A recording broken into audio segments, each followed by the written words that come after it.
Radio Free Skaro!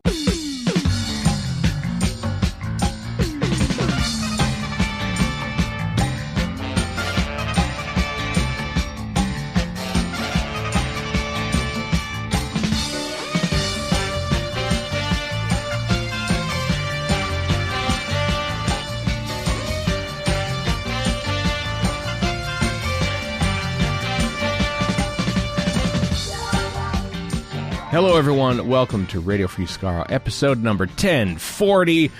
I am Stephen in Edmonton.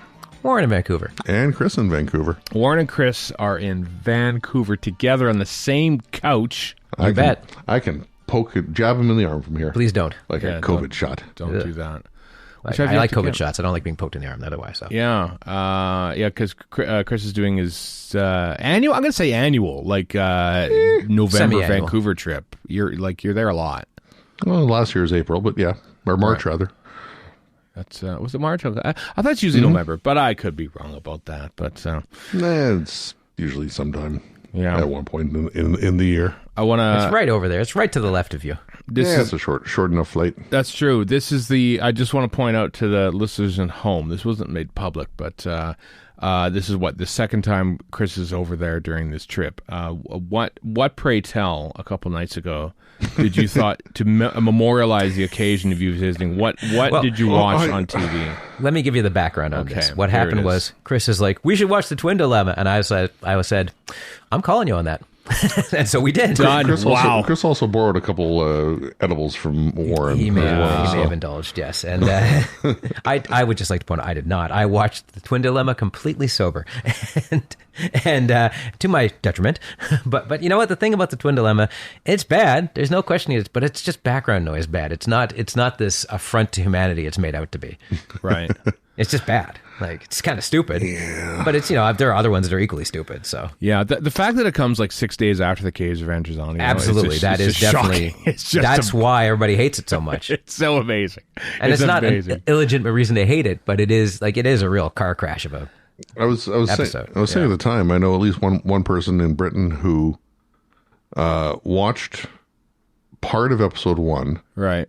And I think it was after the strangulation scene. Just basically turned it off, and still to this day, 40 odd years later, has still just never bothered watching. He Twin missed Dilemma.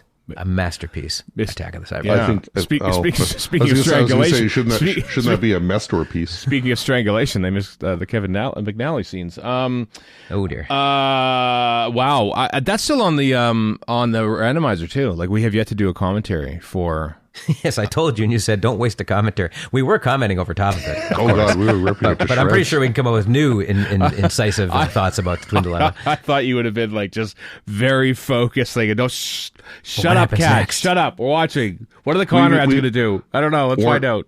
Warren even went so far as to find out if Stephen Anthony was a real person or not. Anthony Stephen, yes, he was. Anthony Stephen, And rather. it turns out he was, yes. Yeah, I saw him, his name at the beginning of credits on some old British show not too long ago. A lot of his stuff got wiped according to, I think it was Wikipedia or TARDIS Wiki or something. Yeah, I think Anthony Stephen. I think that was pretty much towards the tail end of his writing career, and indeed his life, He was there from the beginning of British TV, from the sounds of things, man, more or less. It's like I can. I've never seen Doctor Who, but I think I got the basic gist of it.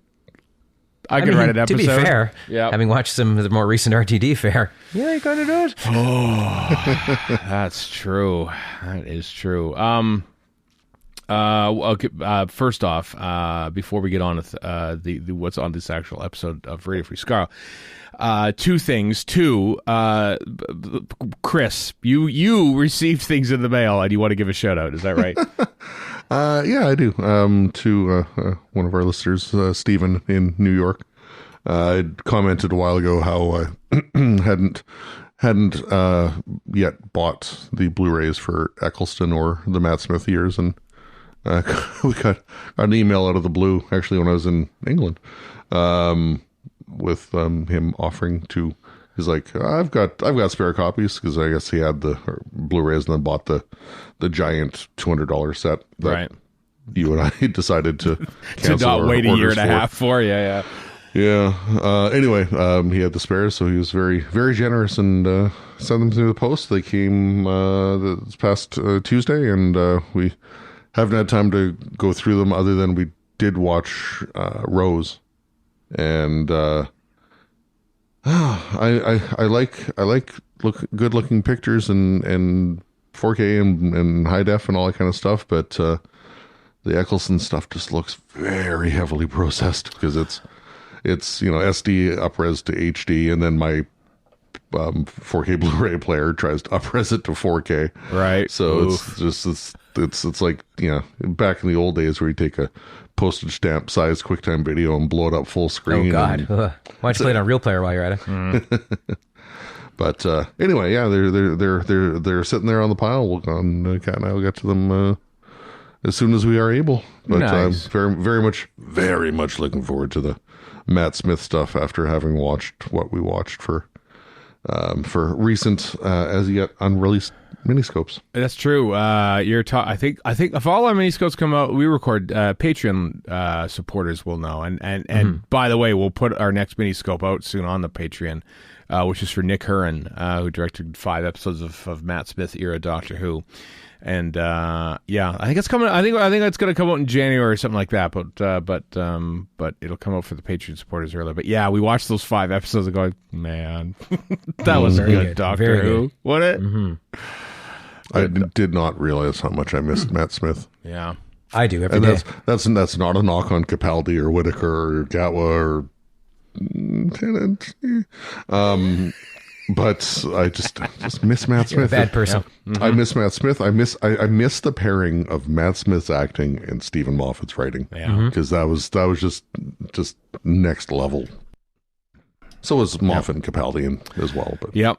I agree. We are a Moffat fan podcast here. Let's face it. And it's coming up to 10 years since the end of the Moffat era. So time is flying, baby. yeah, we're hitting eight years this year, aren't we? Yeah, it's coming up. It's coming up. Wow. I want to give an update, by the way. So for those of you who are interested in the staircase prop, so I have noticed That wouldn't be us. I have noticed. Everyone hit fast forward now. I have noticed this for those that don't know. I haven't talked about it for a while. There's this spiral staircase scenery prop that I had initially noticed was showing up in Doctor Who a lot, and so I finally have gone back to the beginning and not watch every. I don't need to do that. I can skim through, and oftentimes actually on the DVD extras there's photo galleries, and oftentimes it'll just be empty sets, which is perfect because you can just see instantly all the sets for the episode and if the staircase shows up. Anyway, I'm still in the midst of chronicling all of classic Doctor Who. I'm into the Tom Baker era now. I'll say that. I still haven't determined how I'm going to present my findings, whether it's going to be on a I think the academic track at Galley is probably the best form for Alternatively, you could stand in a corner and talk to yourself. I might do that too. Both options are on the audience table. level. Yeah, pretty much. Anyway, so we're Erica and I are watching Slow Horses, the TV show that's on Apple TV, and there's a scene in a house and stuff like this, and the camera sort of starts tracking over there. The episode's directed by Doctor Who's Saul Metzstein, by the way. And just as it comes into view, it takes me a couple seconds, and then I literally exclaim, "Oh my God!" And Erica took half a second to realize what I was so excited about. In this house was the spiral staircase. 2025, this spiral staircase, which dates back to at least 1965 in Doctor Who. 60 years later. This prop is still in use. Many spiral staircases look alike, I'm sure. How sure are you this is? I am so sure because I looked at it. Because the key is, and I'll say this in whatever the video or the blog, whatever I do. Just the way that the spiral staircase is structured, but also just the unique way that the steps, there's a sort of contoured element to the steps. Now, I think the central core of it is slightly different now. That has changed possibly over 6 years. Listen, this thing's been painted, repainted. I didn't the way it was shot. You couldn't really tell what the steps were like, but it's probably like the same metal grating that you can see in some episodes of Doctor Who. But no, like I was telling these two before recording, like this staircase to me now has become like the Wilhelm scream. Like you notice it the second you hear it, and whenever that staircase listen, I was watching a documentary this morning on a mansion that Led Zeppelin bought and then subsequently sold, and then this is but they used this house after it was sold was used for several videos in the 80s and 90s, and they showed very quick brief shots, and boom, the staircase popped out at me. So there's a video at least out there in the 80s that was still using the staircase, so it's still a thing. So now I need to contact the designers. Yes, the designers of Slow Horses to ask where the prop came from, because I wanted to keep this contained to Doctor Who. I emphasize that, but this is becoming much bigger. Can I just point something out here? What? We have a couple links down here. We have a story that we have to actually talk seriously about. And you have completely obliterated that credibility with this descent into madness about the staircase. I have to. It's important to get this out of the way now. No, it actually. Let me just stop you right there. It's not important at all. And didn't you do an interview with Saul Metstein some years back, and couldn't you have just asked him about it then? Yeah, I didn't ask him about staircase. I don't think 10 years. That's true. 10 years before he used it in Slow Horses. Will you? Where you'll find? So clearly, like it's clearly been like moved to some prop warehouse or something. It clearly still gets hired out. I mean, you if you really wanted to, and I don't want to, but like all the little dials and stuff on a lot of 60s Doctor Who also were hired out and show up at like James Bond films and like Jerry Anderson. You don't want to outfits yet. I don't want to. Gav Reimel's done enough about that. I don't. But the staircase is so unique, and the fact that it spans at least 60 years in British TV is astounding, quite frankly. You should start a group of other staircase enthusiasts who I'm sure are out there, and you should call that group Linda. Nothing bad will happen. No, nothing at all. I don't know how to... Lynn does. Lynn does. He needs an S for spiral or an S for staircase. Exactly. 2 S's at the end. Two S's. Yeah. I think this warrants a collaboration for a World of Telly episode. Possibly, because the more shows that I watch there, listen, let me tell you, whenever a show pops up that John and Neil are talking about the World of Telly, I think, okay, what show is it, and how closely am I going to have to watch this for the staircase? The answer is you don't. Stop being crazy. Listen, a listener sent me a link, and there's an episode of from 1974 of the Old Grey Whistle Test, and sure enough, there it is in the middle of the stage of this this weird prog rock band. So like, I love how you just completely blew by me saying "stop being crazy" to become more crazy. Be more crazy. I know. Listen, Warren, I don't laugh. I was once like you. Okay, that's not true either. A non-believer. Okay. Yeah, I was. I was initially curious. When are the aliens going to come and pick us up? I'm just asking questions. Yeah. Debate me about the staircase, sir. This is a Wendy's. I initially just wanted this to be an interesting little. Let's see how many Doctor Who episodes this staircase showed up at, but now it just shows up everywhere. And now I think you lost people with the word interesting. Exactly. True. People send me things though now. People send me things about. So listen, if you, dear listeners and viewers of archive and apparently current British programming, have seen this staircase, tag us. Missing. Have you seen this staircase? Put it on near my telephone pole. Put it on the milk cartons. Exactly. Or milk bags, if you believe Americans and their stereotypical view of Canadians. Hey, we had them. We had them in Alberta. Had them. They're still there in Ontario. They're still apparently there in Ontario. But yeah, not all of Canada has bags of milk. And there we go. We got the Canadian element in there too. So, yeah. What if it shows up on an episode of Forest Rangers? What do you do then? Did it go from Canada to... No, it absolutely did not. That I'm fairly certain it stayed in the UK. Season 3, episode 4 of the Beachcombers have it, I'm pretty sure. Yeah, it's definitely. Relic does a song and dance number on it. Maybe you can get retrokid.ca to put out a shirt with it. I will not have my affliction mocked. Thank you very much. Yes, you will. Yes, you will. You will. Very much so. See, the scary thing is you could probably, do a custom design on like Redbubble or something and make your own. Don't fuel the fire. Don't. Anyway, this week finally, God, we recorded these a while back too, and they've been on our Patreon feed, but we're finally now scheduling, and for the next 5 weeks, our revisiting of Torchwood Children of Earth, because back in 2009, let's face it, we were kind of down on Torchwood after 2 in different seasons in our minds, and so when the third one came out, it's like, okay, 5 episodes one day, whatever. And so in between episodes of Radio Free Skaro, basically, it came out, and it was the best thing that RTD ever wrote.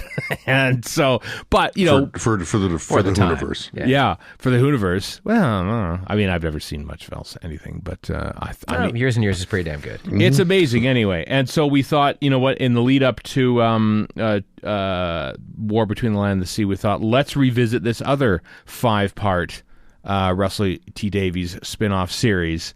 And so that's happening today and for the next 5 weeks. And possibly I mean, it's amazing how this timing might actually work out now, because from what it looks like, we've got a couple different sources on this, but the War Between will air a couple episodes a week until the third week, which the 5th episode will be on its own. I think it's starting like the first or second week in December by the looks of it. So that's handy, because our Torchwood reviews will wrap up pretty much the same week that the War Between begins. So we'll probably have to be going through this again. That we might have to be reviewing 2 episodes of the War Between per podcast until the third one, of course.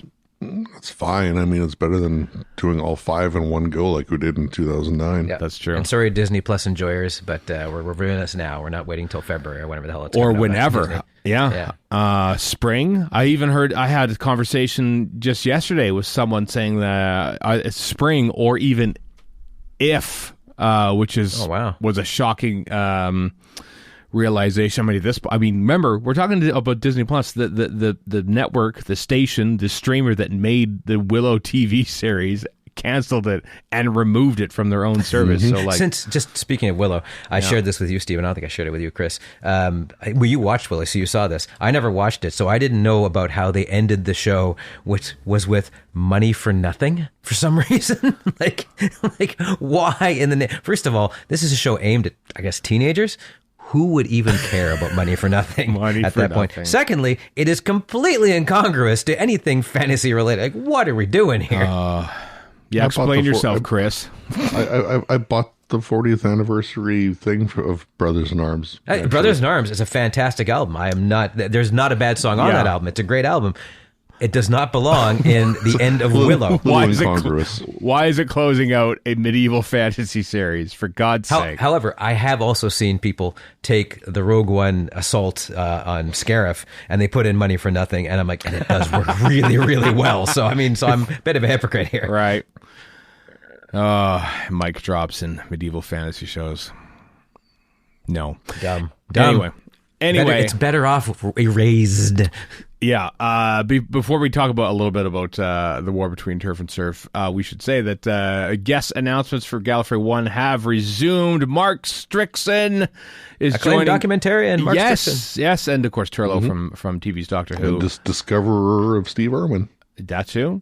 I don't know that. He will be coming to Gallifrey 1, his 4th time at Galley, joining basically the entire Davison crew there, because Peter Davison, Janet Fielding, Sarah Sutton have already been announced. So that's awesome. It's cool when Gallifrey brings, like, entire TARDIS teams at eras to a convention. So there's no Gerald Flood. He is dead. I know. That would be why. He voiced Chameleon, of course, but yeah. So that's happening, of course, February 6th to 8th next year. Tickets still available, of course, for Gallifrey 1. Well, what you could do is you could just get a model of Chameleon and just have it sitting in a corner somewhere, and it'd be just like he's there. You could just like he was in the show. Or anything. You can get any object and say it's true. Chameleon. Chameleon is a cool-looking robot. It's just useless. It's useless, yeah. Anyway, speaking of Turf and Surf, as I said, Russell T. Davies has been talking, everyone. Get used to this. He talked to the Radio Times, and somebody mentioned Sea Devils and stuff like that, and then Russell T. Davies interjected and says, "It's racist to say Sea Devil." Sure. With a twinkle in his eye. They're called Homo Aqua. Which, to my thinking, is a worse slur, actually.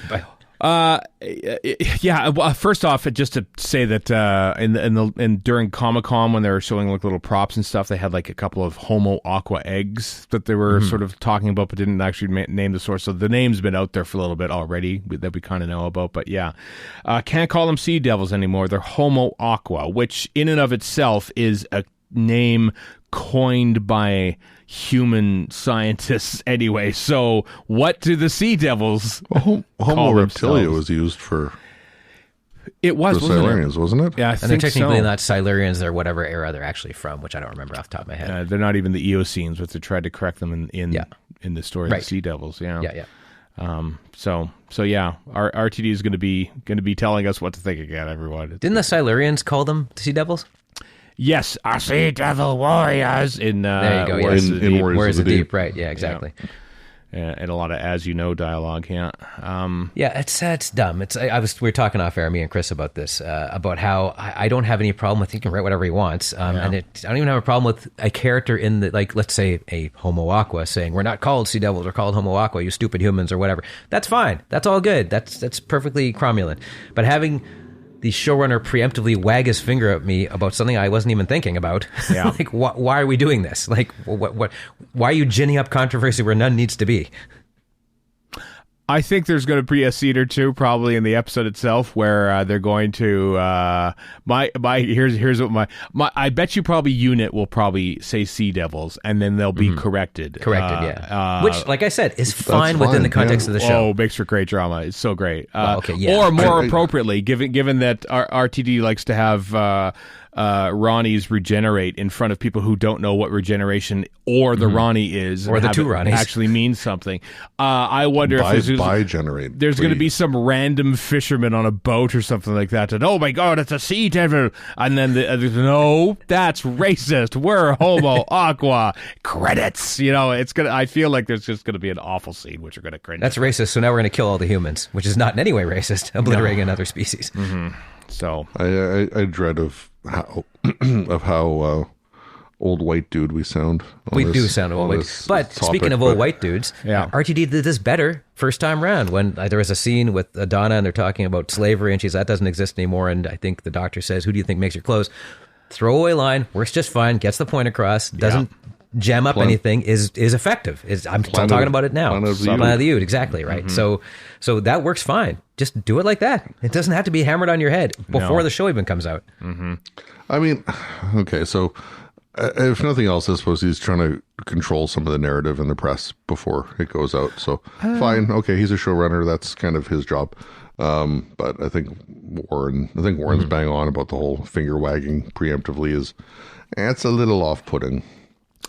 I think current RTD has his beef with several different groups of people and wants to strike the first blow against them, and isn't necessarily like doing it to celebrate diversity, but to punish those who don't celebrate diversity. And normally I celebrate such pettiness, but it just kind of gets on my nerves on this one. Yeah, like I genuinely, I'm all about the pedantry. I genuinely appreciate the sentiment. I just feel the approach of it is heavy-handed and has been throughout the past couple of years of Doctor Who. Yeah, and part of this is we're on the very tail end of Doctor Who for a while, and we're getting some silly controversy nobody asked for, basically.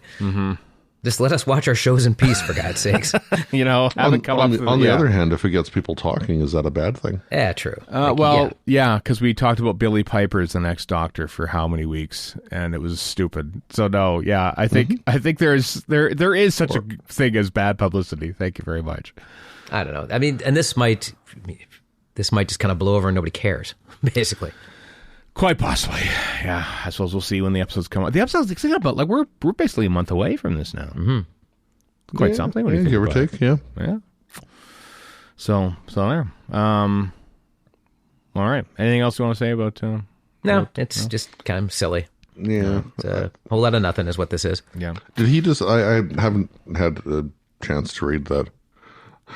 Article in the show notes. Did he give any context about like why he said it? Did he just come out and blurt it out, or was there like some deeper conversation where this just was said as part of that, or the full quote, and this is kind of out of context because there's a 2-paragraph summary of the spin-off and something about the Sea Devils, and then although ... quote from RTD, it's racist to say Sea Devil, end quote. Screenwriter Russell T Davies tells Radio Times with a twinkle in his eye. So that's it. So we could be taking this more seriously than he is, to be honest with you. Possibly. who wrote the piece? Hugh Fullerton, who's It was Hugh Fullerton. Yeah, Hugh okay. Fullerton on the Radio Times. He also says, I think in that piece or somewhere, that the humans are the monsters in this. I'm all for that. That sounds cool. I mean, that's basically what the Silurians was too. But kind of was, yeah. But I'm still cool with it. That is an interesting thing to show. Yeah. Yeah, Malcolm Hull kind of ruined, basically every single Silurian Sea Devil story has to basically follow that same template. They can't just turn them into outright. I mean, Warriors of the Deep was probably the closest they came to just sort of saying these are evil guys now. So Well, I did like how nobody was without stain in that one. yeah, In that vein, RTD, I've got one thing to say. all right. There should have been another way. I unabashedly kind of love the Warriors of the Deep. I know it's bad, but I don't care. Yeah, at the time I liked it. Now, not so much. Not so I much. still like it. Not so much. I can acknowledge it's not good and still enjoy it. That's true. Like the Twin Much Dilemma. like the Twin Dilemma, which I don't know, did I enjoy? I tolerated the Twin Dilemma. Let's put it that way. I didn't hate it. Same season. That's bookends. The same season. I of Doctor Who. I know. But we didn't watch Caves of Master. Although when you go on BritBox, which is how we watched it, and you scroll and you see the the little box with Caves of Master Part 4, and you're like, right next to this Twin Dilemma, oh, how the mighty have fallen. So quickly. There is, on occasion there's a unit website on the official Doctor Who site. You can do puzzles and stuff, and I'm bad at them. One of them, the most recent one, was finding words and discovering where the TARDIS was, and I tried it. I was like, I'm too stupid to do this, so I asked. Because Staircase wasn't in there. It wasn't in there, so I threw it out to our little Doctor Who friends Slack, and Sarah very quickly found the answer for it. And Sarah Murphy of Visit Camp. Let's put that fine podcast. Yeah, and anyway, the reward for solving this puzzle was a couple of deleted scenes from season 2 of the most recent Doctor Who, where there's some one scene of Ruby introducing Conrad. I almost said Gavin Conrad, who of course played one of the Sylvester twins in the Twin Dilemma. There you go. What is call him Conrad Black, because he's basically the same entity. Anyway, introducing the family with the adopted mom. Remember the adopted mom? Remember her? The original No, because mom? RTD shunted her to one side. I don't For know. all his yelling about lizard people from the sea. He doesn't seem to care about the black adopted mother all that much. Or the white one as much, the one that she spent her whole life finding. Anyway, she was in that scene. It was a weird, dumb scene. And then the second one was a massive, huge, 5.5-minute TARDIS scene at the end of Robot Revolution, which they edited around a lot to get the final version of. Which is interesting to see, and there's no. Did it have dialogue relating to the original through line and ending, perhaps? No, not as much. No, it was still kind of vague. It just sort of bounced around a little bit, and you could sort of tell where they edited. The weird thing was neither scene had there was no ADR or anything done. There was no sound effects at all, so it's just a big echoey TARDIS room with no sound effect on it. There's Does the Doctor say, "Please do not throw hands at me"? No. What are we even doing here, people? And the Ruby scene was just shot with one camera the whole time and sort of moving around, which I kind of appreciated, but I wasn't sure if that was actually just they only had the coverage camera, one coverage camera, or it moved around with it, so it wasn't. But it just felt at times it just felt like this is really kind of static. Did they just shoot this from one and just let's not even bother with the rest? Because the second scene, there's cuts and everything between different cameras and such. So clearly that the TARDIS scene was an edited scene, but. It's interesting. Anyway, I don't remember what the phrase was to solve it. If you have fun with those things with anagrams and stuff, you have at it.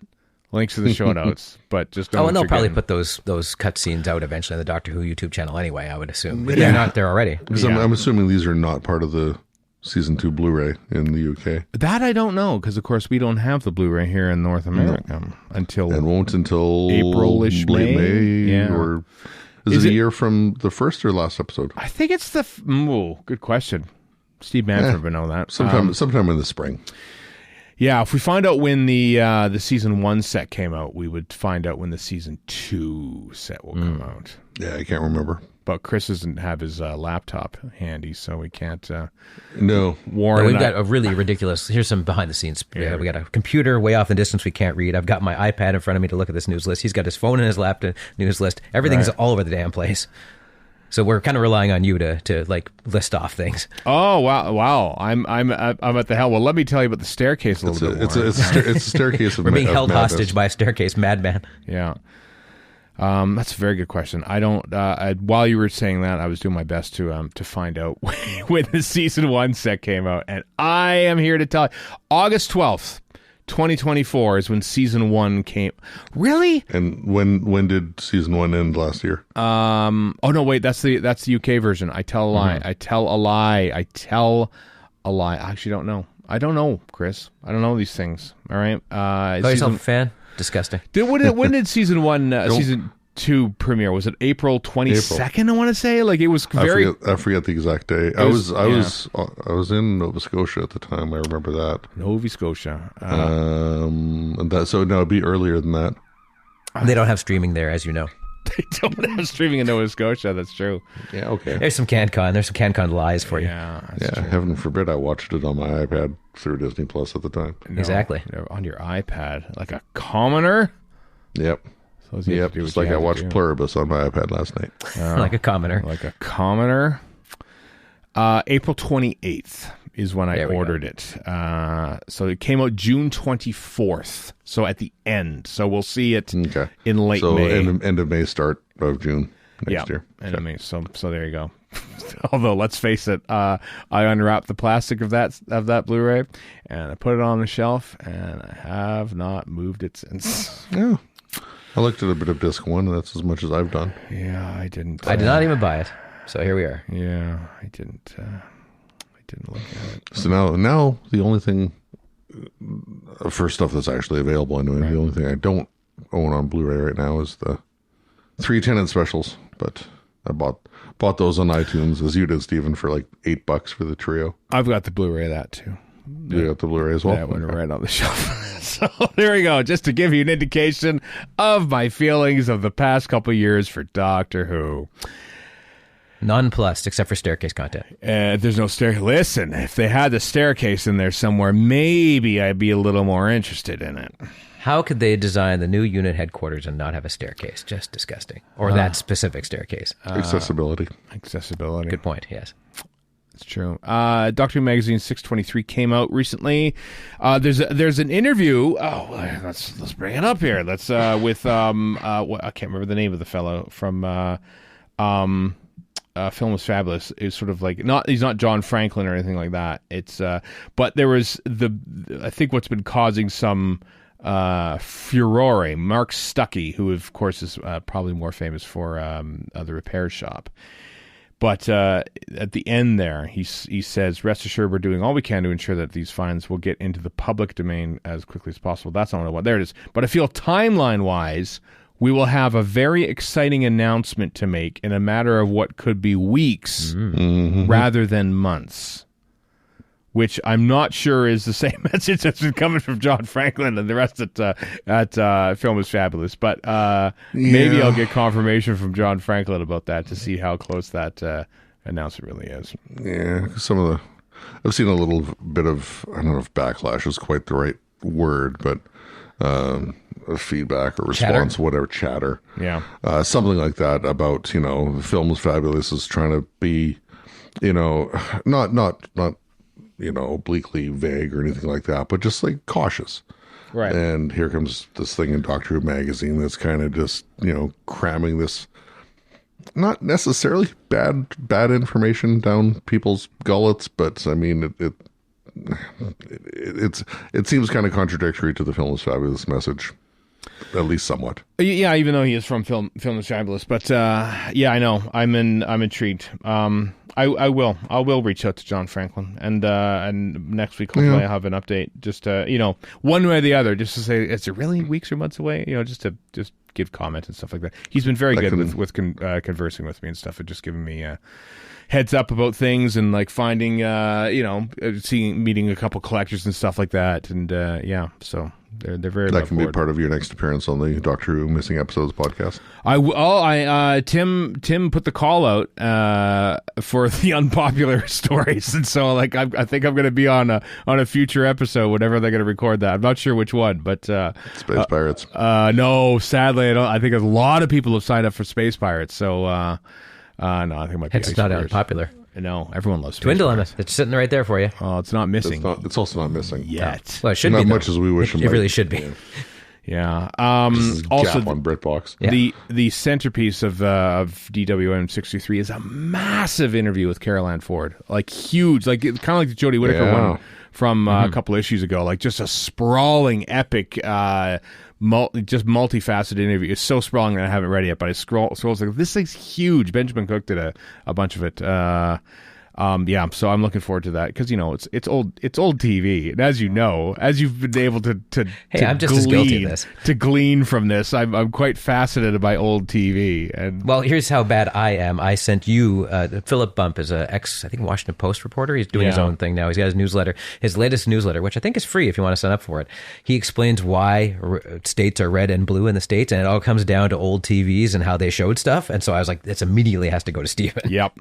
And me too. I love this kind of nonsense. I know, because America didn't understand what different colors meant for political parties in those days. And they're opposite of most, like Europe and us, like everybody else has the opposite colors for whatever reason. Once again, America doing it their own way and saying that the rest of the world is weird. And then everything is backwards again in a different way in Australia. Well, they're also upside down too, for what it's worth. Yeah. So their toilets go backwards if Bart Simpson has taught us anything. Yeah. Yeah, I think it all comes down to the fact that red states used 1-inch videotape and blue states used 2-inch videotape. That's because blue states are more advanced. That's right. I'm making it political.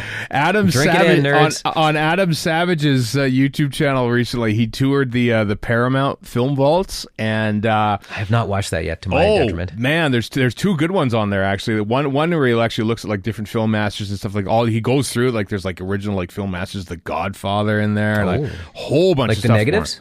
Like in boxes and stuff. They don't like look at them as much, but they talk about talk about like film preservation and stuff. And the other video that we were watching was one that had like all the different tape formats over the past 60 years, and they had like 2-inch tapes. Listen. Yeah, is there a content warning on that? Like pornography? Well, there is for you. They even had like D3. No, actually, he said, "Oh, we don't talk much about the D3 cassette, or is it the D2? I can't remember which one." I know that the archive masters for a lot of Doctor Who stuff is actually on D3 or D5, which is a big sort of like early digital videotape, which is the tapes were actually huge. Those are the formats used for the sequels to the Mighty Ducks movie.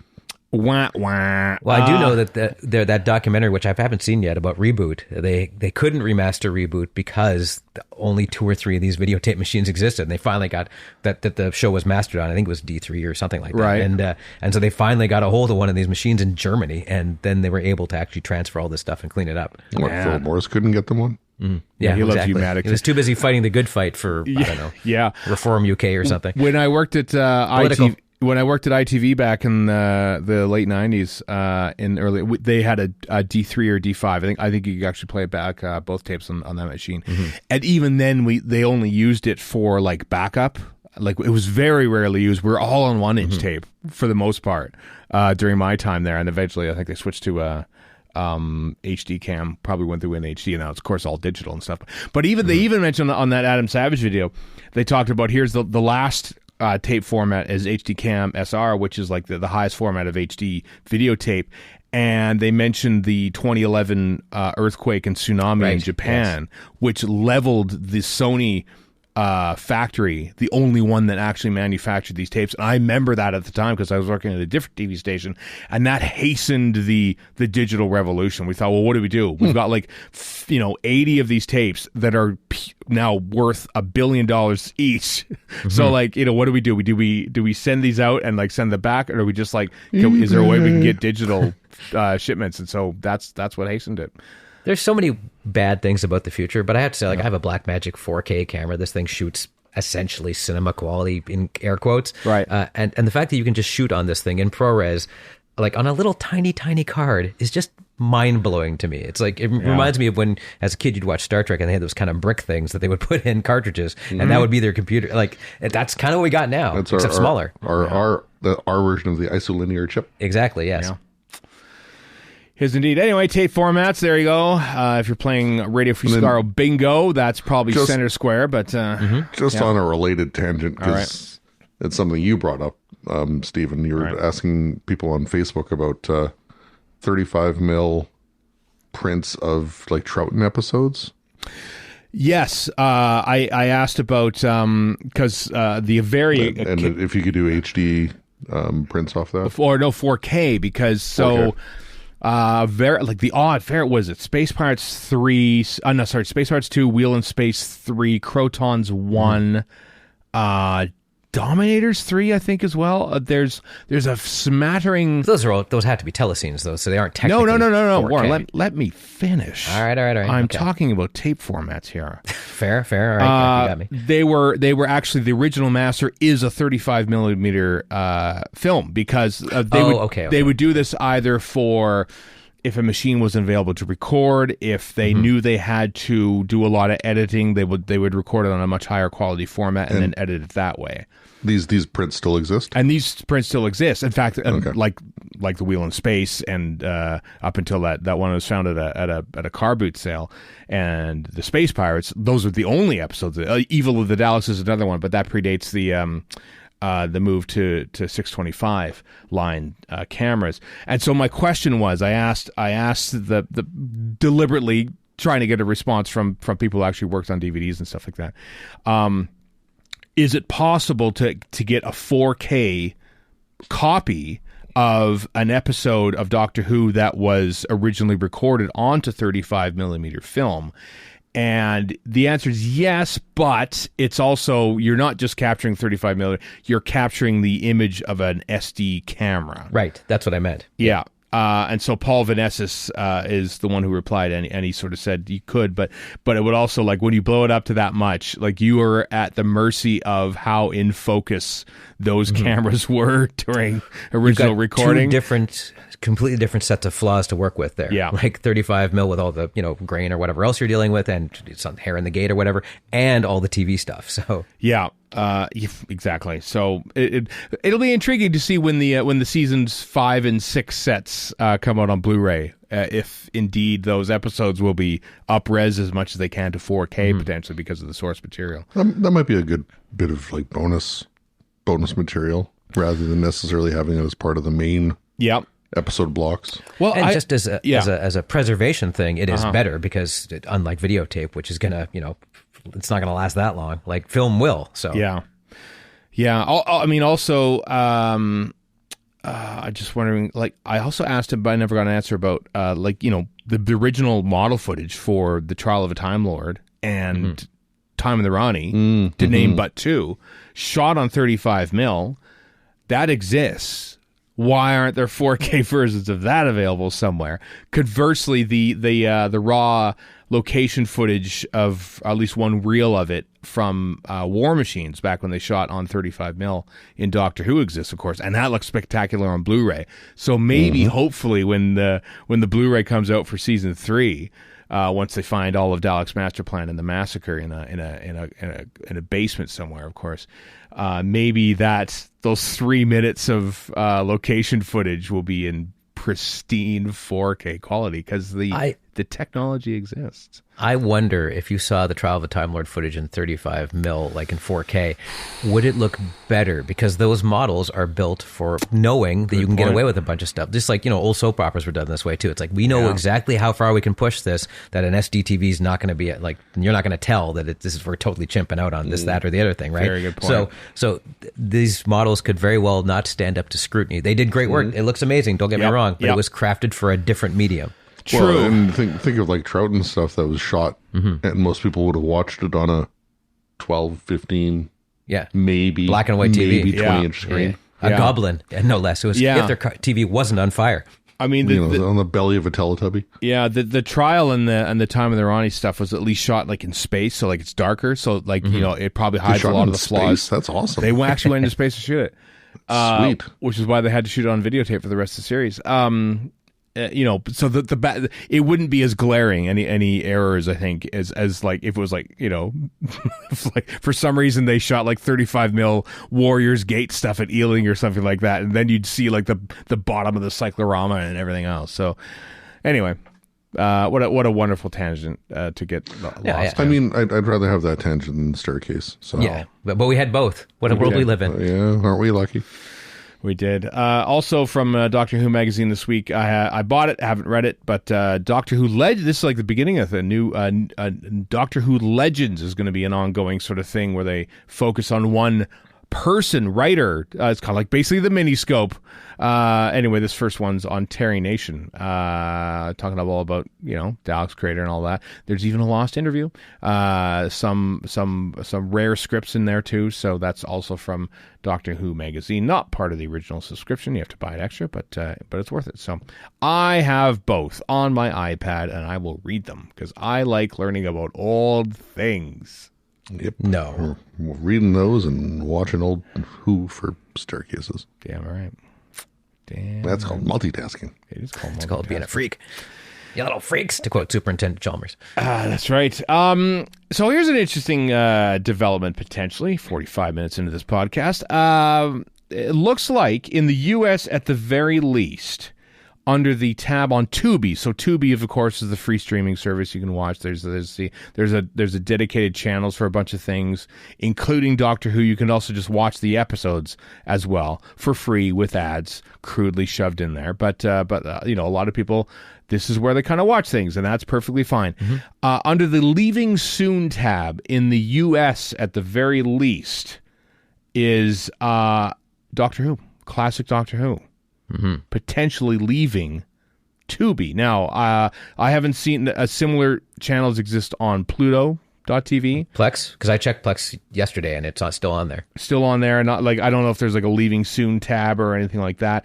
I'm literally like looking through on my phone here on the Tubi app for Canada. For Canada, it's still there as far as I know. Well, it's still there, but like I'm wondering if it's in the category of Leaving Soon is what I'm wondering about. A few days ago I checked it and it wasn't. But did they have the whole run on Tubi?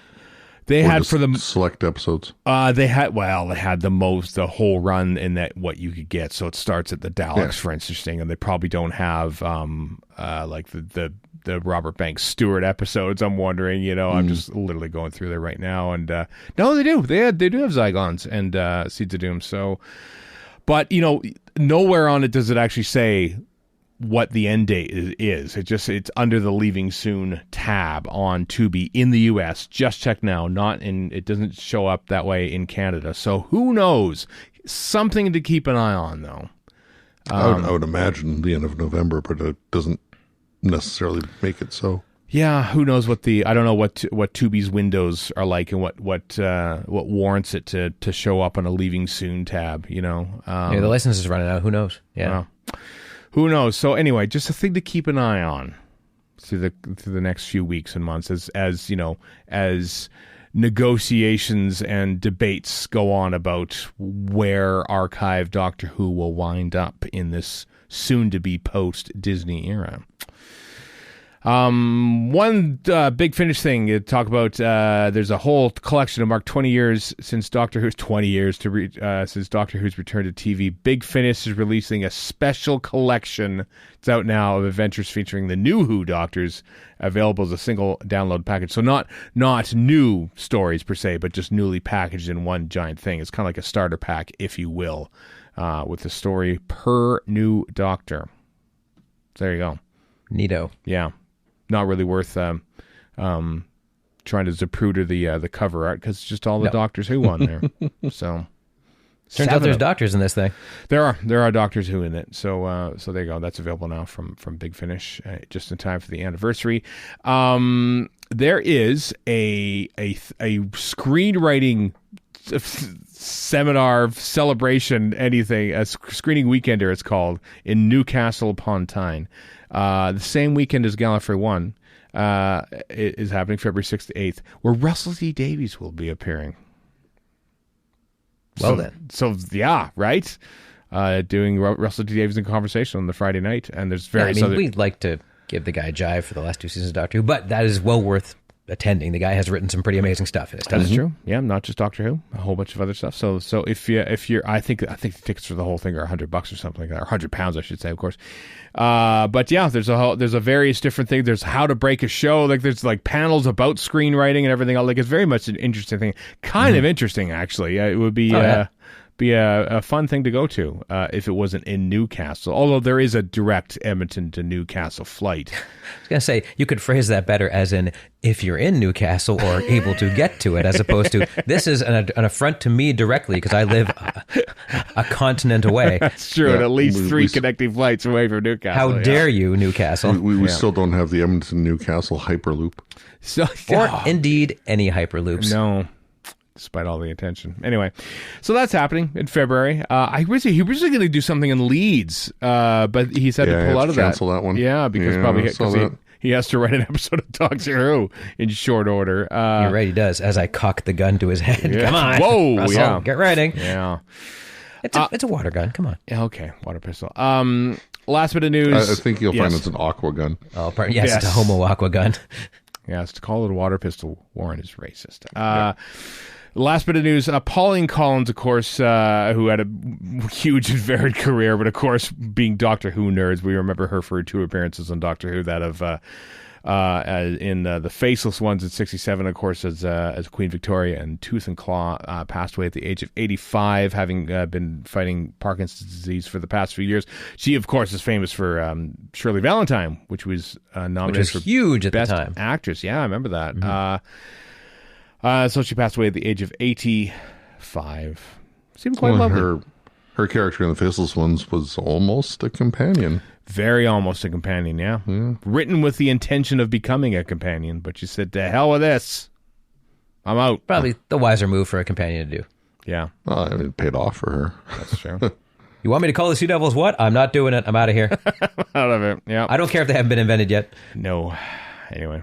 R.I.P. Pauline Collins. So that's it. That is it for this portion of the episode, at the very least. Another 2-hour episode of Ready for Skaro. Well done, us. We did it Bravo. again. But after the very short break, step back in time with us, won't you, to 2009, as we properly re-review Torchwood, Children of Earth, Day 1.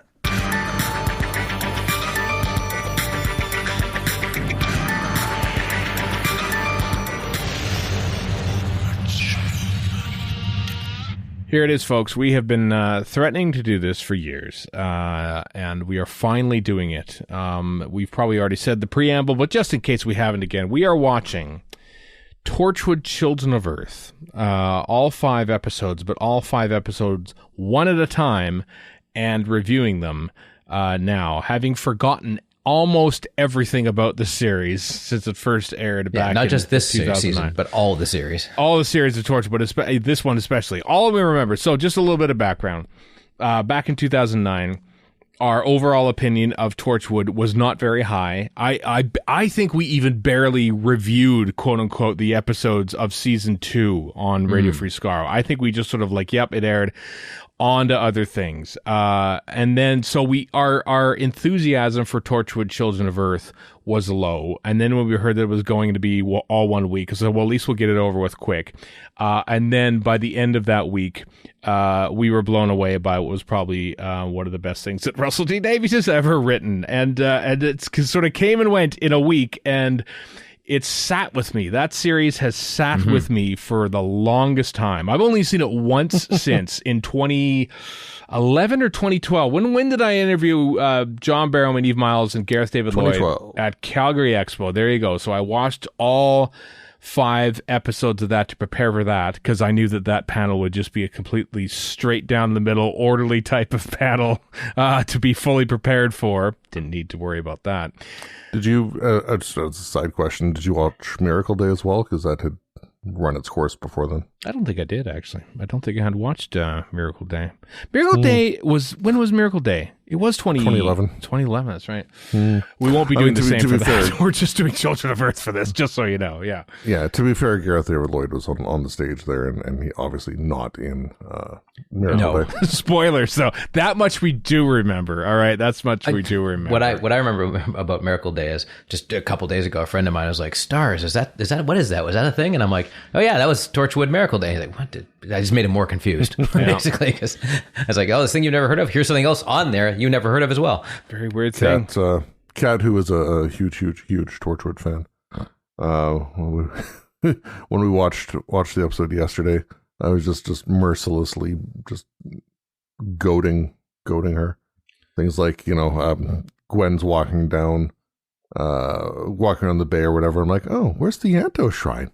Is it gone already? Oh, and it's there. Things of that nature. So I was just getting dirty looks. Yeah. Well, probably justifiably, frankly. Yep. And I would do it again. It's still there. The shrine is still there to this day. Yes, it is. We saw it in 2015. It's right by where the entrance to the Torchwood Hub is, as seen in this episode.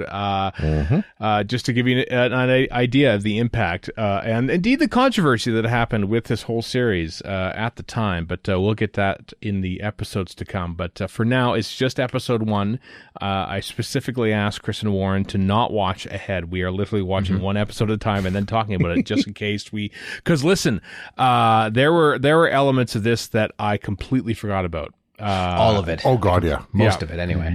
Which was pleasantly surprising. So I watched it as a fairly new to me kind of entertainment. For those that would all children on Earth stop and start chanting, "We are coming." The torture team investigates. Could this be the start of a global crisis? That's like the official synopsis. The answer is yes. The answer is yes. I say that because as of recording in early August of 2025, Torchwood Children of Earth, or indeed all of Torchwood, or indeed all of modern Doctor Who, is available nowhere for streaming other than in the UK on iPlayer. So I do hope that you have copies of this. We're not doing commentaries, we're just doing reviews of it. But I do hope that you are able to sort of go back and watch these as we did on our official Blu-rays that we have and DVDs, or in Warren's case, SD rips that he probably had back in 2009. Yeah, probably the same ones. Yeah, yes. you could converted from real player videos. I threw them on my big 55-inch TV and looks fine. Yeah, you get used to it after about 10 seconds. If I can watch old classic Who on that thing, and I certainly can, then I can watch other stuff too. That's true. As I was saying before recording, because of this mandate of not watching more than one, or watching just the one episode that we're going to talk about before we can watch the next one. Even the Blu-ray menu is playing stuff from whatever episode's coming down the pipe, and I'm like, oh, that's disappointing. I feel halfway spoiled. Yeah, I know. Which is a completely idiotic thing to say, because A, I've seen it, B, it's been 16 years, and C, that's promotional stuff. I mean, we probably saw it as time went on. Oh, I'm sure we did. That said, watched it yesterday for entertainment purposes, and then again this afternoon for making notes purposes. Oh, wow, just like a proper Doctor Who episode review here. Then that's awesome. Yeah. And in both instances, I did not watch the coming soon thing at the end. Oh, nice! I did watch the coming soon, although I've forgotten it. So.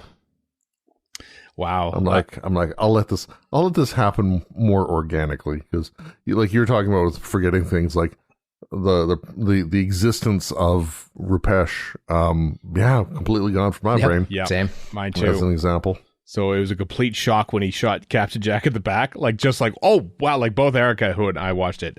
Erica, who was like saying afterwards, going, it feels weird to watch a Doctor Who related thing and not do a podcast about it right away. Because, which has never happened to her, basically. So she'll be joining us for day 2. she did comment on Mastodon. It's like she couldn't resist. She couldn't resist. She did post on Mastodon about it. Special Verity miniseries watching for them. Maybe Got to fill the time somehow. I don't doubt Kat would want some of that action. Yeah. So there are a whole bunch of people in this that would go on to other things. Most notably Peter Capaldi, of course, playing John Frobisher, who is in this a lot earlier than I thought he was. I know he sort of takes center stage a little more in the episodes to come. I know this because his performance in this is what got me super invested in him potentially being the next Doctor in 2012 when they announced, or 2013 rather. There's also Ian Gelders in this as Mr. Decker. He goes on to be in Can You Hear Me? As the main guy who throws his fingers everywhere and throws them in ears and stuff like that. He's that guy. I recognize him right away. I think, oh my God, he's in this too. Kush Jumbo, of course, is famous for this, but she's got an OBE now and has done all sorts of stuff on both sides of the pond now. Most recently, that Macbeth production with David Tennant. That's true. Ianto's sister is played by Katie Wicks, a noted comedian, an actor who is in both Ted Lasso and in Ghosts, the UK version of Ghosts. And Taskmaster. Is she in Taskmaster too? Well, there we go. Yes. I was slightly disappointed that Paul Copley, who plays Clem MacDonald, was not any relation to Peter Copley, who is, of course, in Pyramids of Mars, the guy who says, "Forced entry, sir." So that is unfortunate. Oh, yeah. The real hero of Pyramids of Mars. Yeah. So there's a whole host of familiar faces in this. And so it was fun. But apparently he has done some Big Finish. Listen, everyone's done. Big Finish is the new The Bill. Basically said, okay, especially if you're from Torchwood. Exactly, if you're doing Torchwood stuff, like you are 100% going to do. They have a whole. I don't know why that is, but they just have a lot of Torchwood stuff. Yeah, they do. One a month. Well, I'm just going to say it right now. One episode in, this is really good. Yeah, it held up. Yeah. Like I kind of went in quasi cold because, like you guys, I completely forgot most of this stuff, and I'm like, yeah, this still holds up. It's pretty decent. Yeah, it really is. It's just so it's confidently made. It's we'll talk about the plot things and like that. What I had noticed though is that like TV lighting has advanced. I think they're still making TV for TV, because I think a lot of the lighting is kind of flat in this, and that's the bigger difference to what TV is now. I think that most stuff looked exactly like that at the time. You're right. It did. Yeah, it looked. This is what TV looked like in 2009. Most UK stuff, I should say. Yeah, exactly. Especially UK stuff. It had that kind of wasn't quite video, wasn't quite film. It was somewhere in the middle. Yeah, and that like I've just I've got the episode playing out in front of me like we would a new Doctor Who episode review, and there's not much to do with shadows or anything like that. It's just like all kind of very flatly lit, and it's not as expressive as it would be made today. Otherwise, it's well directed. There are like sort of like a little faster cuts and stuff. I'm thinking, is this the RTD coming through, or is this just 2009 coming through? I mean, one thing I noticed is that it's got this crazy concept called pacing. What an idea, right? 5 episode series, I tell you, 5 episode series. Kind of works, doesn't it? Like it never felt like it dragged to me. Like this episode, No.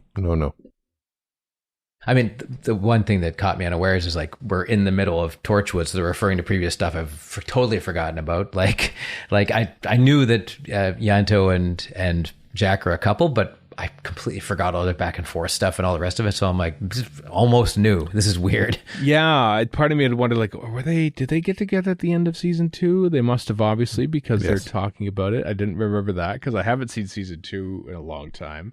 I knew that Owen Harper was dead, of course, but just barely, I think.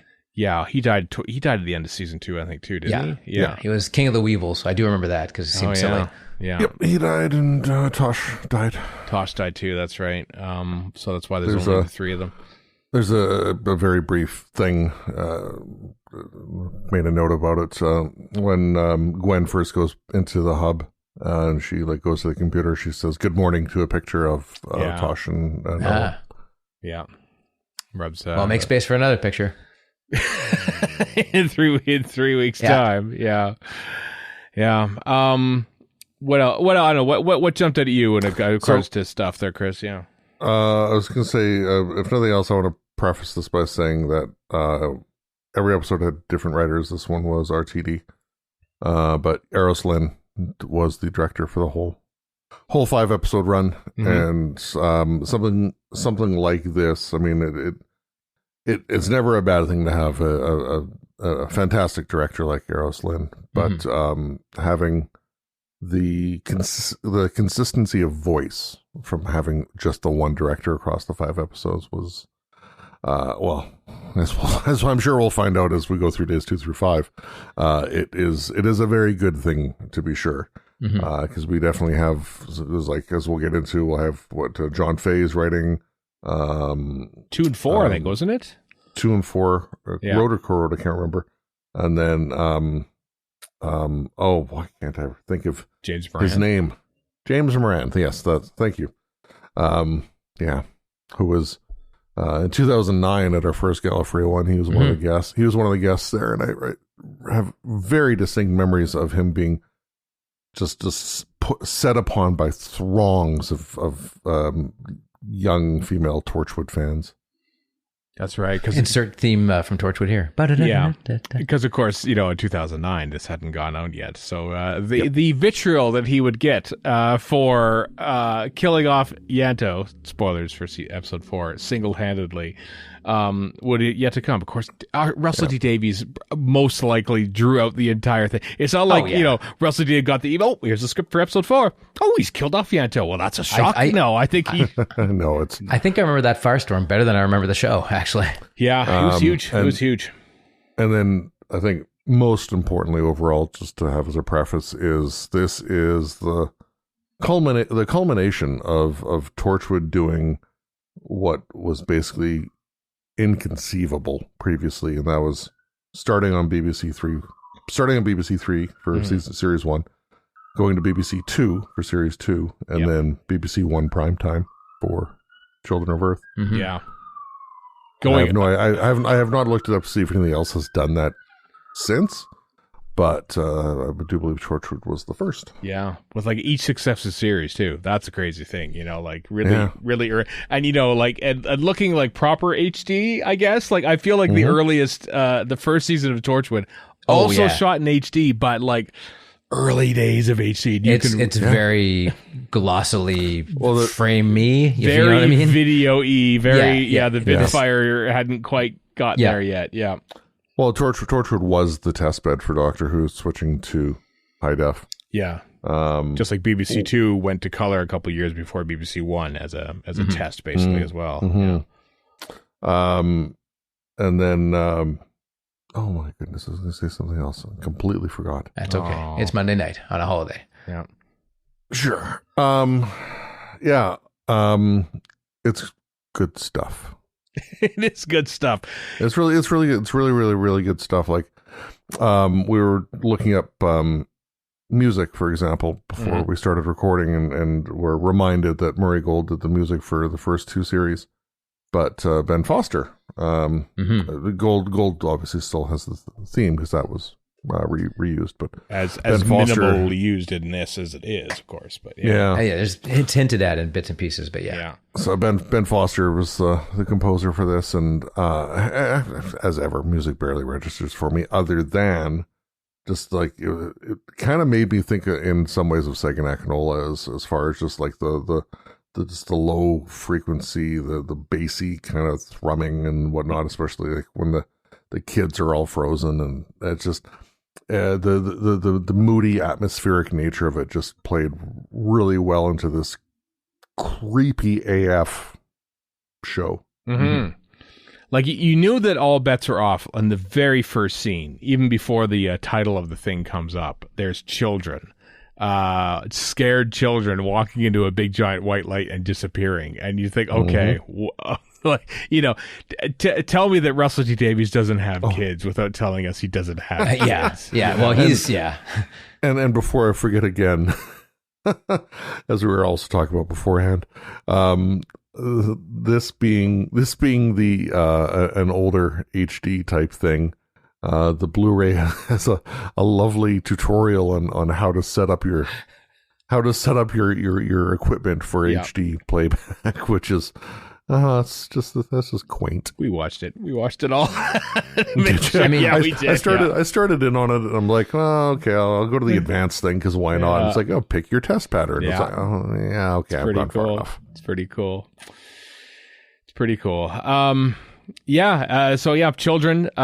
stop in the middle of the street or stop wherever they are and just stare for a little bit, and then they do it again, and they say, "We are coming," which is all scary. And then, of course, at the very end of the episode, this is "We are coming back," and that actually hits harder than I thought it would. I was like, "Oh, back! What's going on here?" Because you didn't remember, you know. And Even though the cold open shows what, you know, it's foreshadowing. It's a little vague, though. It's not entirely sure what's happening there. Which is what I like. I also like the random nature of the fact that it's 44 years ago. You know, it's not like exactly 10 or exactly 40 or exactly, like, that seems to be a science fiction trope. Like, they just pick a round number and have it be. I think it's more a movie trope than anything else. You mean, well, it's also an RTD trope in later years, I have to say. I just mean, like, I've seen it in sci-fi movies more than I've seen it in books. I see what you mean. Like a motion, because it just looks nicer on screen. Like, you know, it rolls around your head quicker. Movies and TV are all about cutting it down to understandable bits compared to a book, so that's why. Yeah. I really like the pacing.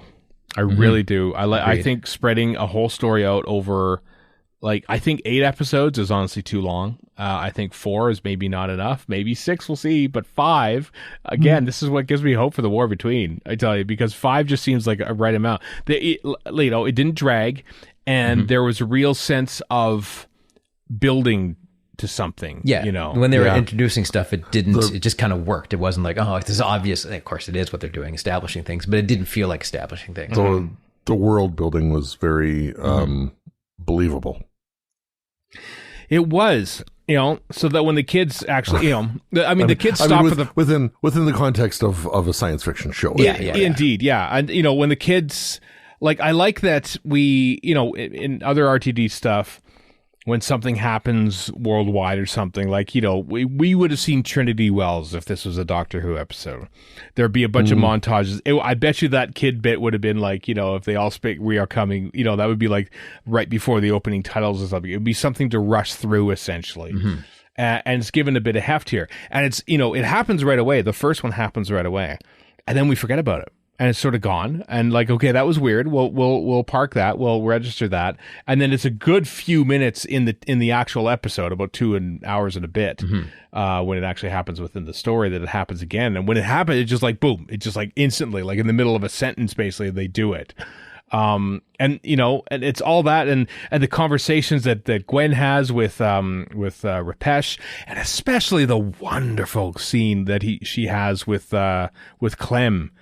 In the institution, where he's good. You know, my favorite bit of that was toward the end of it.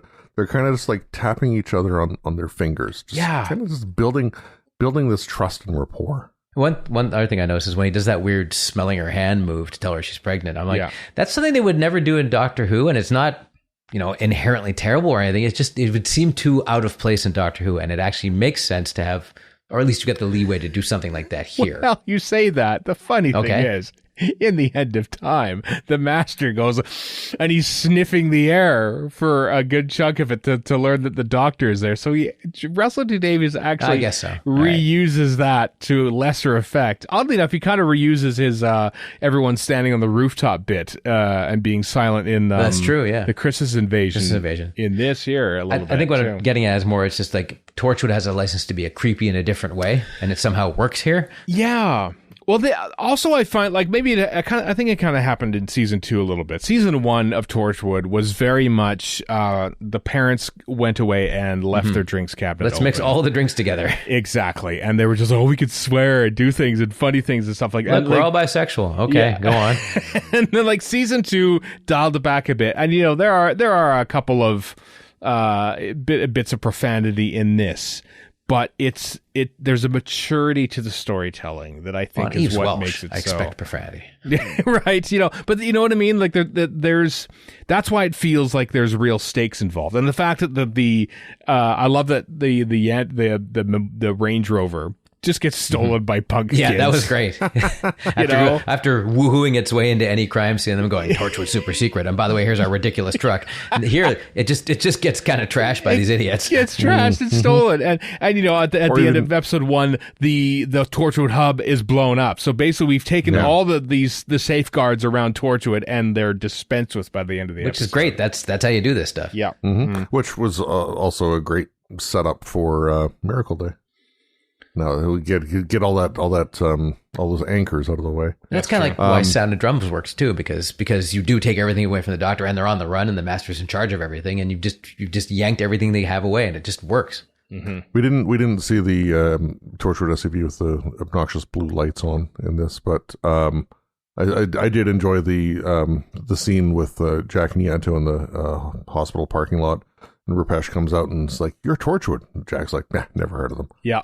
well, sitting in this ostentatious thing. And with an American accent and a World War II jacket. Yeah. Mm-hmm.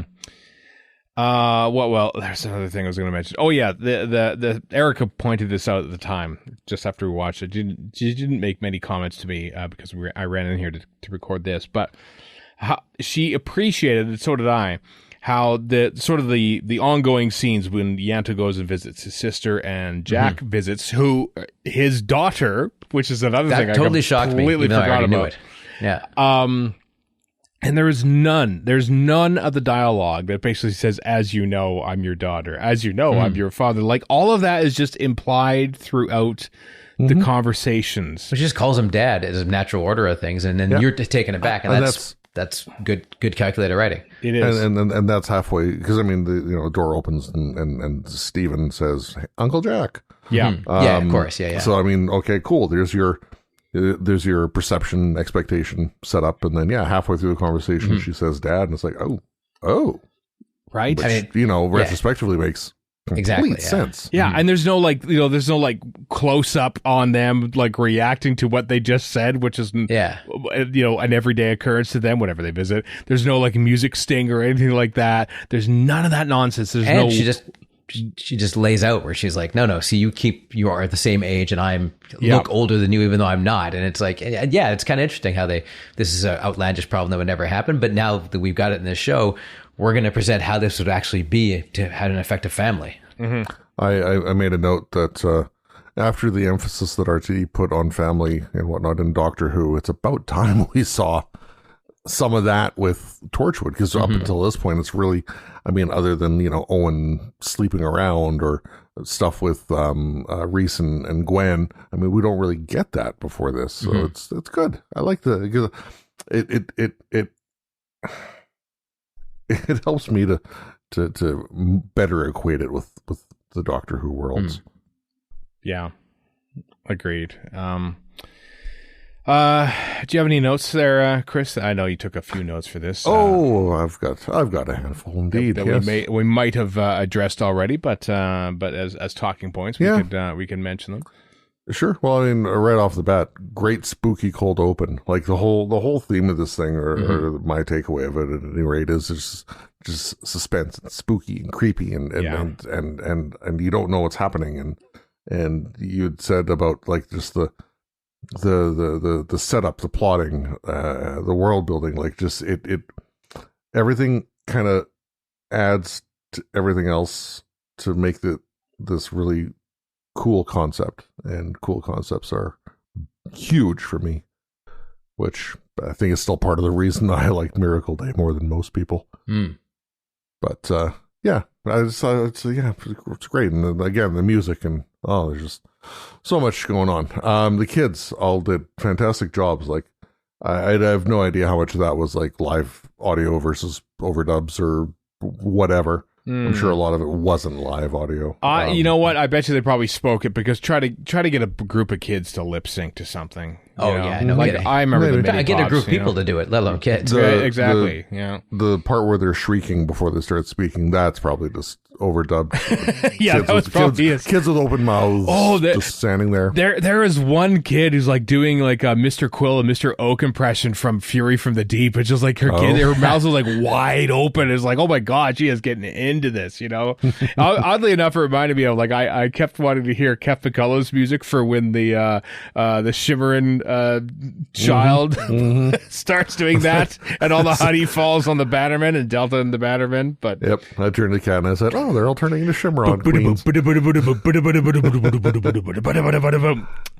You don't remember music, Chris, but I remember drum music from Kev McCullough from 40 years ago. Just quote unquote drum music. Drum music, yeah, that's a good point. I love how it gets right into the story from the go. Like you've got Gwen walking down the street, she's hitting up the ATM or whatever, and there's already kids stopped, parents worrying. It's just like right into it. It just happens. There's no faff. Yeah, it's great. I mean, and at that point, you don't know what that could just be a kid being a weirdo. Like that kids act like weirdos sometimes. Exactly, which is exactly what the parents are thinking.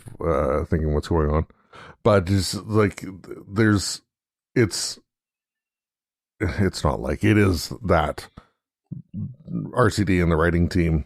They knew we've only got these 5 broadcast hours to work with. We need to make sure stuff happens quickly, and yeah, it did. So right into it. The first word spoken in the episode is about 1:45 in, which is a parent, reacting to the child being frozen, and it's just like, yeah, right out of the gate. Love it. Yep. A nice nod to Tosh and Owen when Gwen says good morning to their photo. I mentioned that already. Jack and Ianto's first scene is very Torchwood. So in the hospital, when they're being talked to by Rupesh after the random old man dies, just the weird alien goings on, lying to people so they can actually do what they need to do. It's just it's so Torchwood. It was good. There was still fun to be had, even though we know that the fun is going to diminish as the episodes go along. Yeah. Well, I mean, it's even like they introduce themselves as the deceased's neighbors, and Jack's like, well, as good neighbors, can we see the body? Like, that's a little cheeky. Yeah. Seems unlikely. I don't know if that's ever happened, except for now. Yeah, I don't know. I don't know what the rules are in Wales, to be honest. True. But, it's a different world over there. They'd be the same as they are in England, because nothing happens in one without happening in the other. Speaking of that, I love where Gwen passes in England and is just disgusted by it. Oh yeah. So I've got that. I'll get to that later. But just a little more specific stuff. That made me think of it. So. Oh, totally.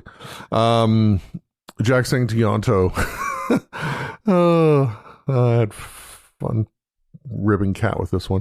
Jack says to Ianto a handful of minutes in, no, you get killed, not me. You die like a dog, like an ugly dog. Ooh, wow.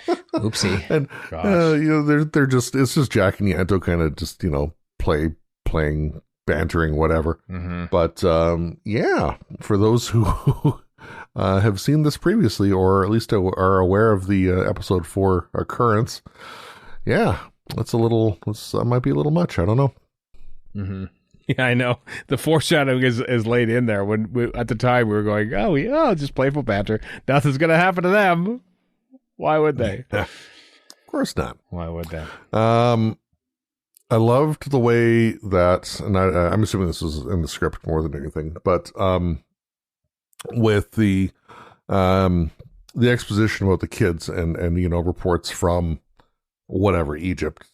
I don't want to say Tokyo, it's the only city. Everything else is a country. But anyway, all these countries and locales where the kids have just, frozen, France and Britain, whatever.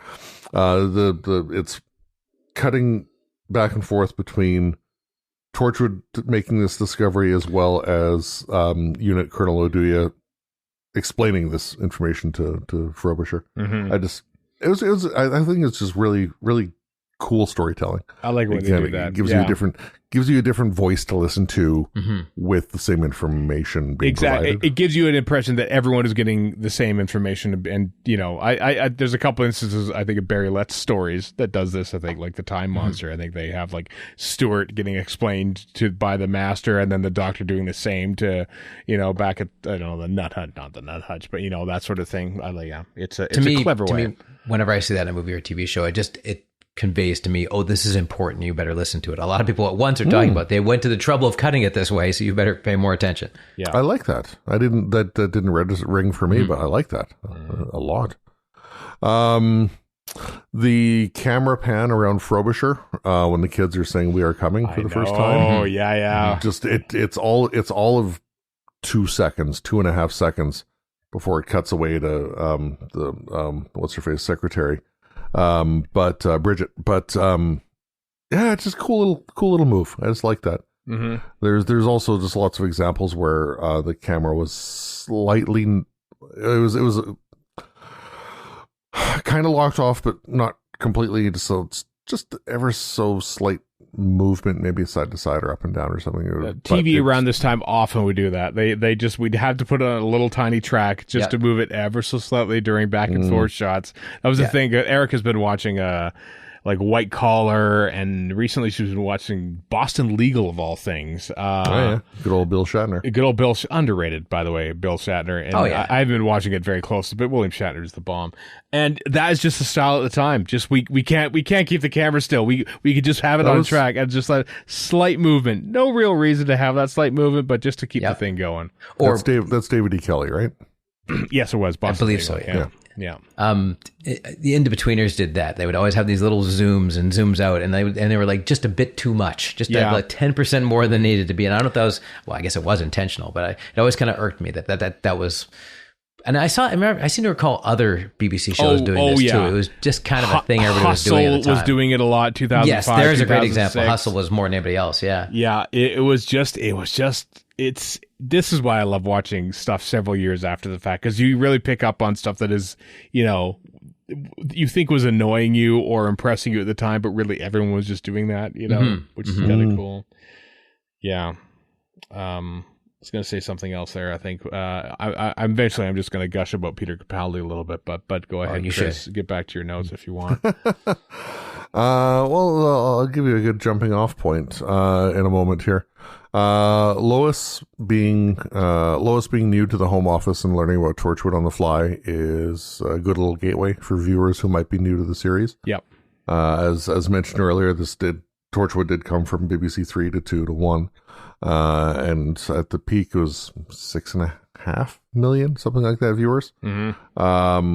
And so BBC 3 and 2 don't tend to get numbers like that. So people who watched this on BBC 1, I don't doubt a very large proportion were new. So it's always good to have that moment for people to catch up and kind of buy in and learn and whatever. So that worked, I thought. And then just the next thing, and I'll let you jump in after this, Stephen. Capaldi does some great worried acting. Yeah. Oh, yeah.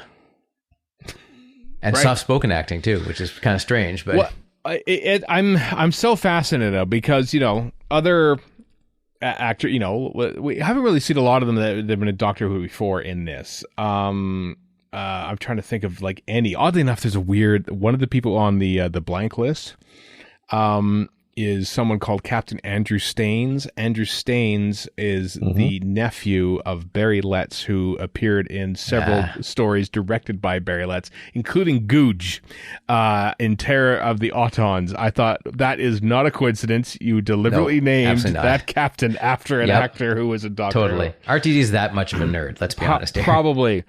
But, you know, Capaldi was just in Doctor Who in Fires of Pompeii, like months ago before even recording. They probably shot that, in 2007, probably, I think, by the time it went This was shot in August 2008. August 2008. So, like, a year, less than a year after he was in Doctor Who. So I would love to know what the process was. Like, did they approach Capaldi? Did Capaldi say, I enjoyed being this in Doctor Who so much, obviously, having been a fan back in my teens. could I possibly be in something again? And they just rewrote an entirely different character for him to be. Because it's, it's shocking. You wouldn't do that now. Like, you wouldn't have the same actor play. Well, maybe you would if you're casting a new companion for season 2. Maybe. Yeah, yes. Also, you could argue, and wouldn't want to do this, and I'm sure somebody has, that he is in fact the descendant of the Roman. Because theoretically, I mean, yes, that's obviously ridiculous. Why did I choose this face? Find out in episode 5. Find out in episode 5 why he chose that face. Anyway, go on. Yeah, we had that happen with Monday Flynn. That's good enough. Yeah, no, he does very well. One thing I'm interested to see is, so on the Blu-ray, there's like no VAM outside of Torchwood Declassified for the whole run. So I'm not watching that until after I watch day 5. Me too. I don't want to be spoiled by any potential thing. I'll be curious to see what gets said about Capaldi in that, because this is still long before he's announced as the Doctor. Yeah, and before thick of it too, right? Oh no, he's in the midst. He's in the thick of it. So he's This is toward the end of the thick of it. This is after 2 seasons and a couple specials. So season 3 is when, I mean, he's already a big deal from the thick of it ish. That's what I was wondering. It's season 3 in 2009 that really breaks him, and like he wins a BAFTA for it, and that's when he sort of becomes the star of In the Thick of It. So so he's a noted actor at this point, and certainly famous for that. But he's been 2 entirely different characters in Doctor Who properties in the space of a year. I mean, Colin Baker did the same thing, more or less. More or less, yeah. And then maybe Capaldi impressed someone at a wedding too, and that's why he got entirely possible. Yes. Yeah. And then for me, he played one of the kids' dads in Skins, the first series of Skins. I think the first place I saw Capaldi. And yeah, you're right, Warren. He's like just a middle manager in the government, essentially, who quietly knows. Powerful. Yeah, he's powerful enough to know, to be told about things and know what the 456. I love the fact that there's mystery behind this. The 456 is just this frequency that they used. And I don't recall that we know anything more about them by the end of it. Not very much. And that's like, there's just a sense of mystery to it all right now. I just like but no one says, it's not like, the first 23 minutes of a Terry Nation Dalek episode 1, where they're all saying, they could be saying Dalek at any moment here, but we're not going to mention it until you see one at the very end of episode 1, and then we're going to have the cliffhanger sting. There's none of that. It's just like, we don't know much about them to begin with, so we just call them internally as the 456.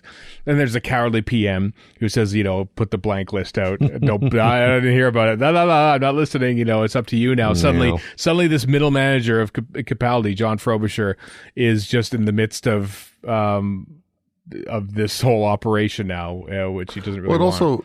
It also comes on the heels of the equipment hoarding dude saying, elected officials, the 456 were here before and will be here long after somebody like him.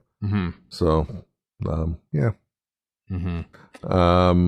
there's apparently Frobisher, and I can't remember if this is something that's brought up later on in specifics or what, but it's not said, at least in day 1 that I caught, what his actual role is. No, it isn't. Apparently he's the permanent secretary for the Home Office, something along that line. He's a sandbagger. Come on. I know. I just literally going to Google, like, what was Sir Geoffrey Wellingham's title in the Sandbaggers? Because he was probably around that, wasn't he? I think, I don't know what he was. Something around that.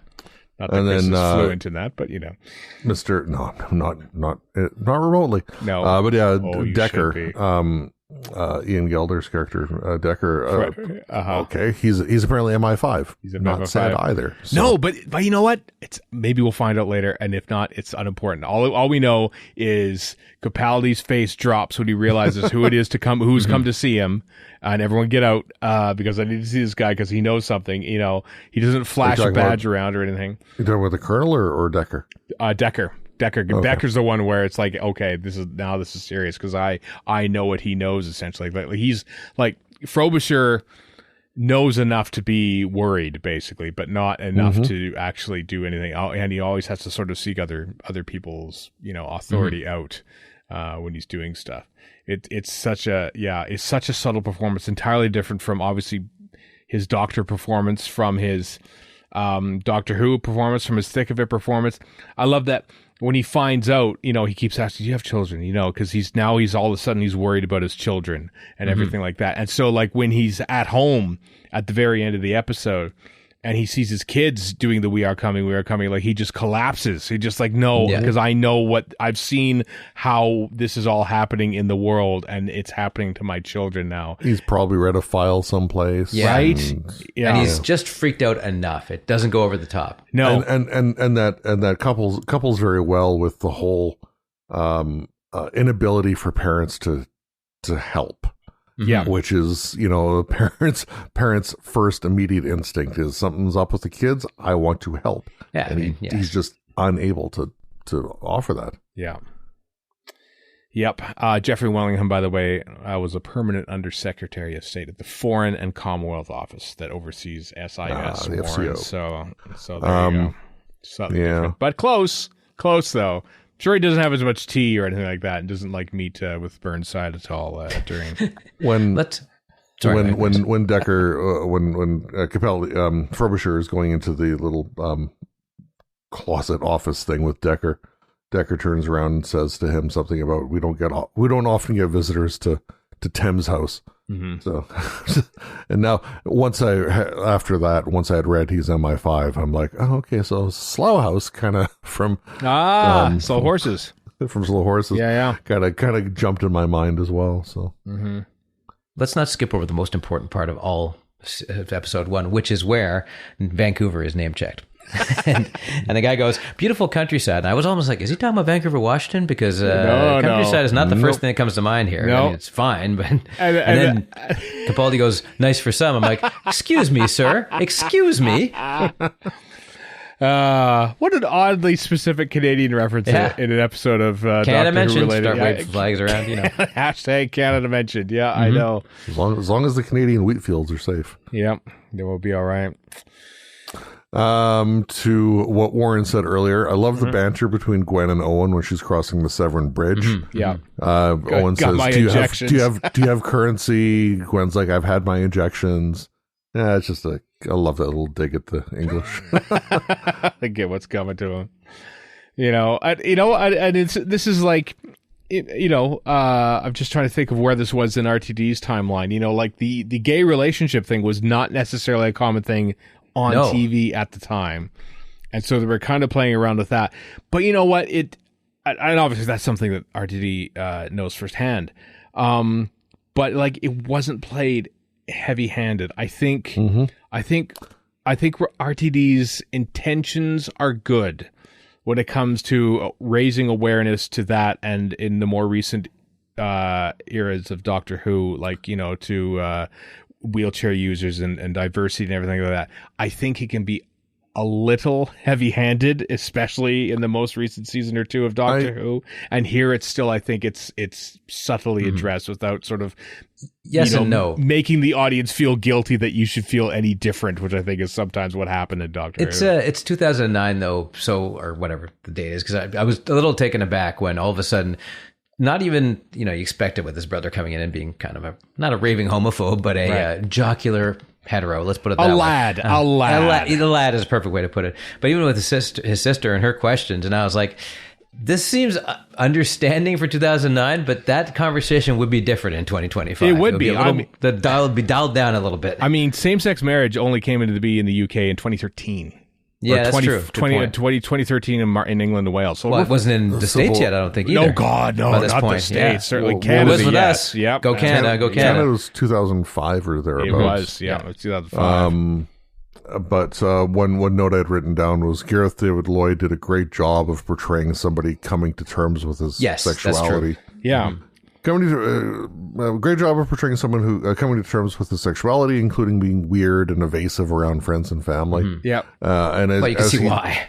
And as he kind of points out, like he doesn't identify as homosexual. It's it's not men. It's just him. It's just Jack. Yeah. So I don't know what the proper term for that would be. I'm sure there is one.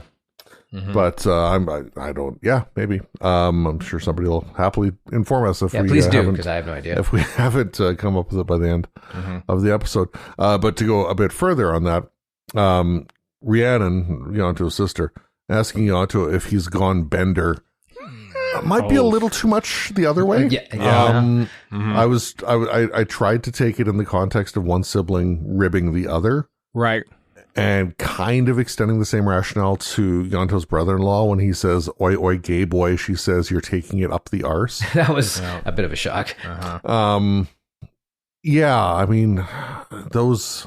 So, for those who have listened to our stuff for a long time, when in the summer of 2009, after we did our review of this, there was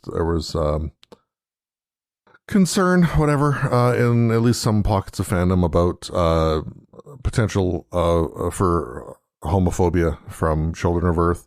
And so we did a what we were doing at the time called the Wednesday Cutaways, so having like a midweek episode where Kat, long before I had ever met her properly, along with Eric Stadnick and Nat,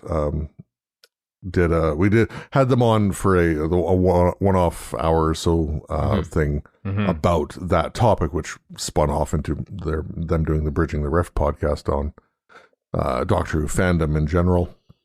But I mean, there was definitely, even at the time, some like negative reactions for sure. Oh yeah. And if I was watching 2025 thing, unless it's like set in the past or some, I don't know, there's still lots of homophobic countries out there, like set in the Middle East or something, I don't know.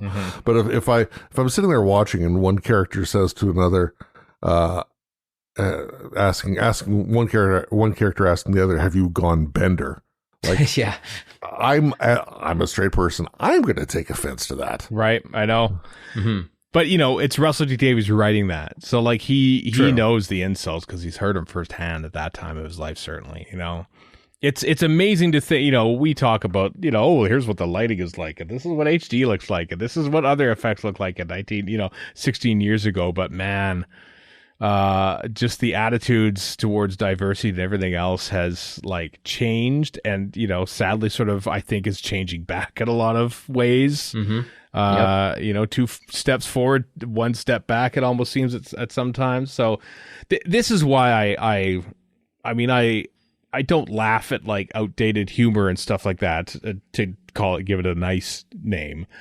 But I do find watching old TV shows fascinating just to see where we were as a culture, I saw a Jeffersons episode, which would have been like the late 70s, and they go to the funny farm, and they're being progressive at the time, where it's like we're showing that these people aren't crazy after all, the blah blah blah, but they're also completely exploiting them, like in a way you'd never see on TV today.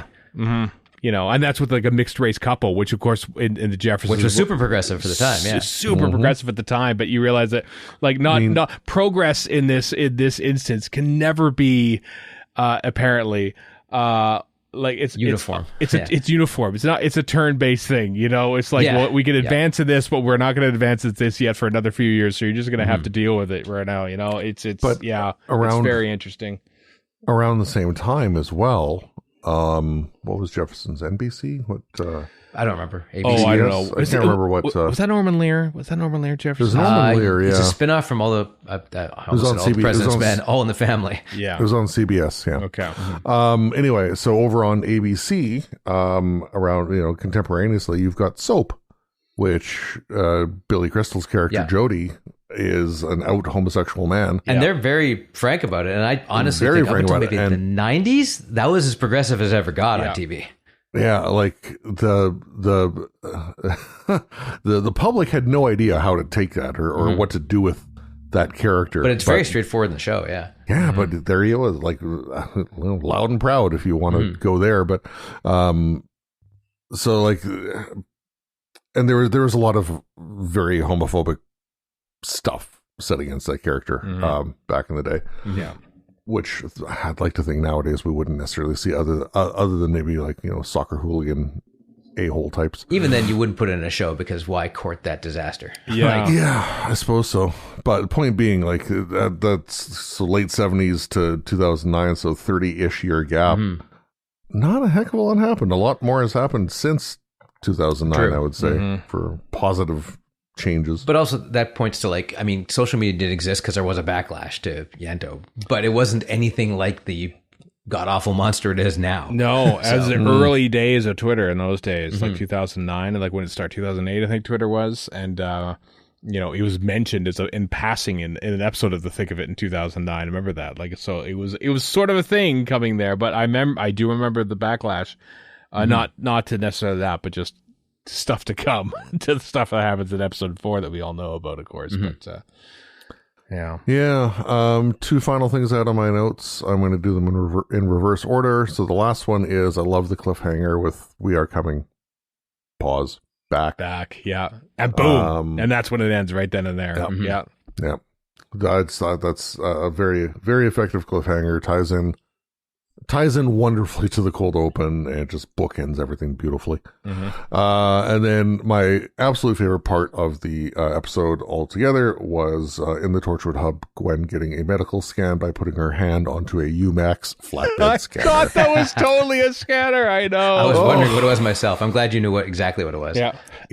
I that's cringe. That is Noah's hand is made of bubble wrap in No, listen. If or Alderaan can get destroyed least from a bubble- Grass Valley switcher, then we can do anything we want. That's a good point. That's a good point. Yeah, At least bubble wrap was a new thing that's true. with Ark in Space. So was a Grass Valley switcher in 1977. So was the little plasma cube that was at Alex's time controller in Remembrance of Alex. plasma ball. Sure. Yeah.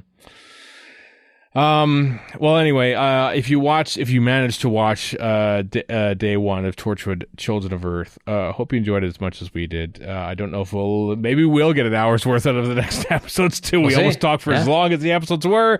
It's really good. It's really good. This is the one thing that I listen. I remember the ending of it, I think, and just the whole drama and intensity of it just impacted me to the point where, like, this is kind of Doctor Who's version of Schindler's List to me, and that was an amazing experience, yet so intense that I don't necessarily want to revisit it. So we haven't until now. So yeah, exactly. So I'm looking forward to watching these next episodes because I remember bits and pieces of what happens, but large portions of it still are completely same here. More or less new to me after having not seen this for the better part of 15 years. So looking forward to it. All right. Once I'm done Children of Earth, I know I'm going to have the